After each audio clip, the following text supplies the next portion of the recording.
സൗദിയിൽ വന്നിട്ട് ഞങ്ങളുടെ ബക്കറ്റ് ലിസ്റ്റിൽ കയറിക്കൂടിയ ഒരു സാധനം ഇന്ന് ഞങ്ങൾ അൺലോക്ക് ചെയ്യാൻ പോവാം. പിന്നെ എനിക്കറിയാം കഴിച്ചവർക്കൊന്നും കൂടുതൽ ഇൻട്രോൻ്റെ ആവശ്യമില്ല എന്ന്. നാട്ടിൽ നിന്ന് വേറൊരു ടാഗിൽ ഈ ഒരു സാധനം കഴിച്ചതുകൊണ്ട് ആ ഒരു എക്സ്പെക്റ്റേഷനിലാണ് പോകുന്നത് കേട്ടോ. സ്വീറ്റ് ലവേഴ്സിന് ഒരുപാട് കൺഫ്യൂഷൻ ആക്കുന്ന അവരുടെ മെനുന്ന് ഒരുപാട് ടൈം എടുത്ത് ഞങ്ങൾ 2 സാധനം സെലക്ട് ചെയ്തു. ഒന്ന് അവരുടെ സ്ഥിരം പിസ്താഷ്യോ കുനാഫ കോംബോയും പിന്നെ അവരുടെ ഈ കാണുന്ന മാംഗോ പുഡിങ്ങും. ബി ലബാൻ, ബലബാൻ, അങ്ങനെ സൗദിയിൽ ഇതിനൊരുപാട് പേരുകളുണ്ട് കേട്ടോ. ബൈ ദ ബൈ, ടേസ്റ്റിൻ്റെ കാര്യത്തിൽ കടന്നാൽ മാംഗോ ഒരു നോർമലായിരുന്നു, പക്ഷെ പുഡിങ് ഒരു രക്ഷയുണ്ടായിരുന്നില്ല. പിന്നെ ഈ കാണുന്ന ഐറ്റത്തിൻ്റെ കാര്യം ഞാൻ പറയണ്ടല്ലോ. ഇത്രയും റിച്ചിൽ പിസ്താഷ്യോ സോസ് കാണുമ്പോൾ തന്നെ നമുക്കിതിന് റേറ്റ് കൊടുക്കാം.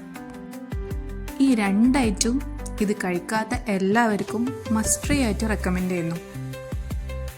അപ്പം ഞങ്ങളിത് കഴിക്കട്ടെ കേട്ടോ. അപ്പോൾ വീണ്ടും ഒരു വീഡിയോ ആയിട്ട് വരും വരെ ടാറ്റാ.